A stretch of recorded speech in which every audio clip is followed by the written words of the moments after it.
ಹೇಳಿದ್ರು. ಅವರು ಇನ್ನೊಬ್ಬ BJP ಮನುಷ್ಯ ಅನ್ಬೋದೇನೋ. ಯಾಕಂತಂದ್ರೆ ಸಂಪ್ರದಾಯವಾದಿ ಹೌದು, ಎಲ್ಲನೂ ಹೌದು. ರಾಹುಲ್ ಗಾಂಧಿಯವರ ಪ್ರಭಾವವು, ಕಾಂಗ್ರೆಸ್ಸಿನ ಪ್ರಭಾವ ಅದೇ ಅವ್ರ ಅಧಿಕಾರ ಅದ ಅಂತೀರ. ಇವತ್ತು ಅಧಿಕಾರ ಇಲ್ಲ ಅಂದ್ರೆ ನಾಳೆ ಮತ್ತು BJP ಜಯ. ಈ ಮನೋಸ್ಥಿತಿ ಇದ್ದಂಥ ವ್ಯಕ್ತಿಗಳು ಅಧಿಕಾರಕ್ಕಾಗಿ ಮೌನಾಗಿದ್ದಾರೆ. ನಾವು ಆದರ್ಶವಾದಿ ತೋರಿಸ್ಕೊಳ್ತಾ ಇರ್ತಾರೆ. ಆದರೆ ಈ ವಿಷಯದಲ್ಲಿ ನ್ಯಾಯದ ಪರವಾಗಿ ಸಿದ್ದರಾಮಯ್ಯ ಏನೋ ಒಂದು ಎಲ್ಲರೂ ಒತ್ತಡ ಸಿದ್ದರಾಮಯ್ಯ ಅನ್ನೋಗಿದ್ರು ಕೋರ್ಟ್ ಮಾಡಿದ್ದಿದ್ದನ್ನು ಅದು SIT ಹೇಗೆ ನಿಲ್ಲಿಸ್ಬೇಕಂತೇಳಿ ಸರ್ಕಾರ ಪ್ರಯತ್ನ ಮಾಡ್ತಾ ಇರೋದು ಮ್ಯಾನ್ಯಲ್ ನೋಡ್ತಾ ಇದ್ವಿ ನಾವು. ಮತ್ತು ಈ ಸಲ ಏನು ನಡೀತದೋ, ಮತ್ತು ನಮ್ಮ ವಿಠ್ಠಲಗೌಡರು ಬಂದರು, ಮತ್ತೇನು ತೋರಿಸಿದ್ರು, ಮತ್ತು ಹೊಸ ಶುರುವಾಯಿತು, ಮತ್ತು ತನಿಖೆ ಮುಂದುವರಿಯಿತು.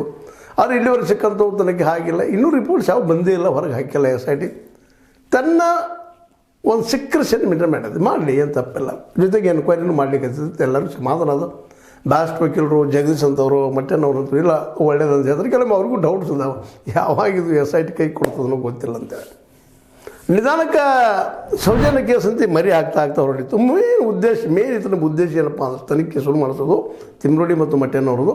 ಸೌಜನ್ಯ ಕೇಸಿಗೆ ತಲಕ ಹಾಕೋದು ಇದನ್ನು. ಯಾಕಂದ್ರೆ ಅದು ಮುಗಿದ ತನಿಖೆ ಬ್ರೆಡ್ ಮ್ಯಾಪ್ ಆಗಿದೆ, ಎಲ್ಲ ಆಗ್ಯದ, ಅದೇನಿಲ್ಲ, ಯಾರಿಲ್ಲ. ಅದರಾಗೂ ಹೆಗ್ಗಡೆ ಮೈತಂದವ್ರು ಯಾರೂ ಇಲ್ಲ ಅಂತ ಸರ್ಟಿಫೈಡ್ ಆದಂಥ ವಿಷಯ. ಆದರೆ ಅಲ್ಲೇ ಸಂಶಯ ಇರೋದು ಇವರಿಗೆಲ್ಲ.